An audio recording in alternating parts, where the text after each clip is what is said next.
Courts, the 6 known vaults underneath the temple were explored. What was found inside them shocked the world. The vaults that were opened held unimaginable treasure. What he just described barely scratches the surface, because beneath that temple, past every vault they opened and catalogued and counted, there is one door they were never allowed to touch. And what the scanners found behind it rewrote everything. The Padmanabhaswamy Temple in Tiruvananthapuram, India, has been receiving royal offerings for centuries. Gold, jewels, sacred objects of incalculable worth. All of it buried underground, locked away, forgotten by the modern world. In 2011, the Supreme Court of India ordered those vaults opened for the first time in living memory. 5 of them gave up their secrets. The 6th one didn't. And the question that has haunted researchers, historians, and governments ever since is devastatingly simple. What does a door with no lock actually hide? Let's start with what they did find, because even that number is almost impossible to say with a straight face. When the Supreme Court of India issued its 2011 order to inventory the subterranean vaults beneath Padmanabhaswamy Temple, nobody truly knew what to expect. The temple had been a site of royal devotion for the Travancore dynasty for generations. Kings and queens had deposited offerings there for centuries, sometimes in secret, sometimes in ceremony, always with the understanding that what went in did not come back out. So when court-appointed commissioners descended into those underground chambers for the first time, they were walking into centuries of accumulated wealth that had never once been audited. What they found stopped them cold. Vault A alone contained gold coins so ancient and numerous that counting them took days. There were jeweled crowns set with diamonds and rubies, some of them belonging to monarchs who had been dead for 300 years. There were sacred statues cast in solid gold, wrapped in cloth that had rotted away to dust, the statues themselves untouched and gleaming as though they had been placed there yesterday. There were necklaces stretching over 5 feet in length, each link a separate piece of hammered gold. There were bags of loose gemstones, their contents spilling across stone floors that had not seen light in a generation. And that was just one vault. By the time the inventory teams had worked through 5 of the 6 chambers, the estimated total value of what they had cataloged had reached somewhere between $20 and $22 billion. $22 billion. That figure was not a projection or a rough estimate. It was based on physical inventory, item by item, conducted under court supervision, reported to the Supreme Court of India, and confirmed by multiple independent assessors. It became the largest single archaeological wealth discovery in recorded human history. Nothing before it had come close. Let that land for a moment. $22 billion. Sitting in the dark. Untouched. And here is the thing that the headlines mostly missed. The teams that completed that inventory were working through 5 vaults, 5 chambers, 5 spaces that, taken together, produced a number that shattered every previous record on Earth. Vault B was never opened. It wasn't overlooked. It wasn't forgotten in the chaos of cataloging. The commissioners saw it. They approached it. And then they stopped. Because what they were looking at was structurally unlike anything else in those tunnels. The other vaults had conventional doors, mechanisms, hardware. The logic of something built to be opened by someone with the right key or the right authority. Vault B had none of that. What it had instead was a solid iron wall. No keyhole. No hinges visible from the outside. No lock to pick. No handle to turn. No mechanism to defeat. Just iron, ancient and seamless, set into the stone of the temple foundation like it had been poured there and never meant to move. The commissioner's report to the Supreme Court described it in terms that were almost reluctant. as though the writers themselves were uncomfortable with what they were documenting. And then, the scans came back. Military-grade scanning equipment was brought in to read what was behind that wall without breaching it. The kind of technology that can map a room through solid concrete, that can identify materials and density and spatial dimensions without a single physical intrusion. The data those machines returned was not simply unusual, it was contradictory. The readings conflicted with each other in ways that the operators could not explain. What the technology said was behind that door did not correspond to any consistent physical model. The scan data, according to those present, described something that should not have been there. The Supreme Court of India reviewed everything. The structure of the door, the commissioner's concerns, the scan results, and then they issued a ruling that has never been overturned and has never been explained to the public's satisfaction. No one may open Vault B. Not the government, not the courts, not researchers, not scientists. The door is to remain sealed, indefinitely, by order of the highest judicial authority in the country. Now think about what that means. 5 vaults produced $22 billion in treasure, the largest find in human history. And the court looked at all of that, looked at the door that was still sealed, and decided that whatever was inside was better left alone. If 5 vaults were the appetizer, what was Vault B hiding that made the highest court in India flinch? Now here is a specific claim that has been verified by multiple independent sources. The iron door sealing Vault B bears exactly 2 carvings. 2 massive cobras rendered in extraordinary detail, facing outward from the center of the door. That is all. No inscription, no text, no decorative border. Just the serpents. And the moment you understand what that means in the context of this temple, everything about this vault starts to feel different. Here is the first corroborating detail. Researchers who physically examined the door in person reported that they could find no lock. Not a hidden one, not a corroded one. No visible bolts, no hinges, no keyhole on any surface of the door, the frame, or the surrounding wall. Engineers who were brought in to assess the structure walked the entire perimeter and came back with the same answer. There is no mechanical fastening of any kind that they could identify. The door appears, from every external measurement, to simply be shut. The second detail goes back more than a century. In 1908, a team of explorers was granted rare access to attempt an entry into the lower chambers near Vault B. They did not make it far. The chambers, according to their own written accounts, were infested with cobras. Not 1 or 2, an infestation. The team withdrew. The accounts were filed, archived, and largely forgotten. But they were never disputed. And when you cross-reference those 1908 records with the temple's own documentation, the presence of serpents in and around that vault is described not as a problem to be solved, but as something expected. Something that was meant to be there. The third detail is where things become genuinely difficult to explain using conventional frameworks. The priests of Padmanabhaswamy Temple have maintained for generations that Vault B is not sealed by any physical mechanism. Their position, held consistently across centuries of temple administration, is that the door is held shut by something called Naga Bandham. The translation is roughly serpent lock, but it is not a lock in any mechanical sense. It is described as a sonic ritual, a vibrational seal.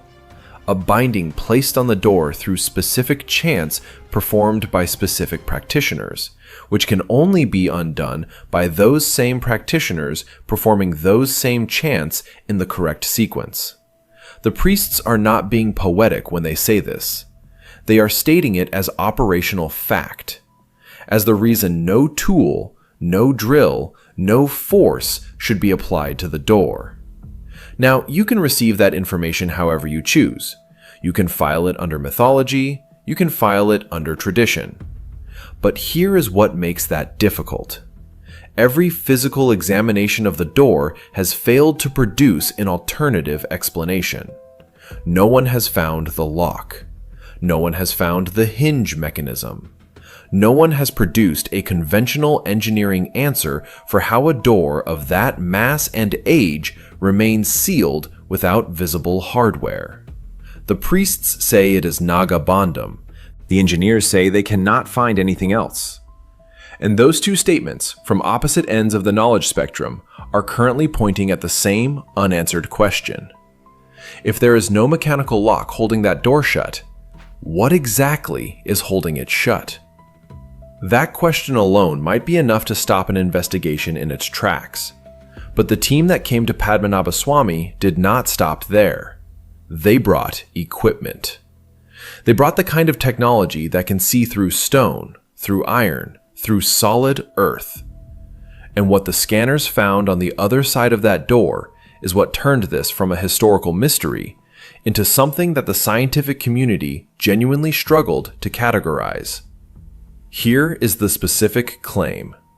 Multiple scanning technologies were deployed against Vault B: ground-penetrating radar, thermal imaging, ultrasonic equipment, military-grade scanning systems that are not available to the general public. The team that conducted this analysis was not a group of enthusiasts with consumer hardware. These were credentialed technical specialists using instruments calibrated for precision structural analysis. And what they recorded broke the internal logic of the entire investigation. On one pass, the scanners returned a clear signal. A vast hollow cavern existed behind the sealed door. The readings indicated open space, substantial open space, on the other side of that iron wall. The dimensions suggested a chamber of significant scale. The team logged it, processed the data, and then ran the scan again. The second pass returned something different. Solid, impenetrable rock. No cavity, no hollow, no chamber. Just dense, unbroken stone where the open space had registered moments before. This was not a calibration error. The technical analysis that followed confirmed that the readings matched no known geological formation and no known structural configuration. The instruments were functioning correctly. The data was internally consistent on each individual pass. The problem was that the two passes contradicted each other in a way that had no conventional explanation. Geologists were consulted.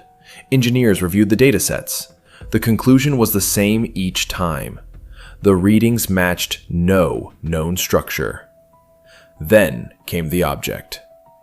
During the scanning process, the equipment detected something inside Vault B that resisted every attempt at further analysis. A non-magnetic object, roughly 30 meters long, 10 meters wide, and 8 meters in height. To give you a sense of scale, that is larger than many of the buildings surrounding the temple itself. It was not stone. It was not metal in any configuration the scanners could identify. It did not respond to magnetic fields. Attempts to drill toward it were stopped. The object, whatever it is, remains unidentified and untouched. And then the final data point came in, and this is the one that the investigation team, by their own account, found most difficult to discuss in clinical terms. Because among the readings from inside Vault B, the scans returned evidence of 7 bodies. Preserved, intact, described in the technical documentation as non-ordinary. Non-ordinary. That phrase appears in the record and is not elaborated upon. The team did not expand on what non-ordinary means in this context. They did not clarify whether the preservation was natural, artificial, or something else entirely. They logged the finding, attached it to the broader data report, and that report went to the Supreme Court of India, where it became part of the sealed case file.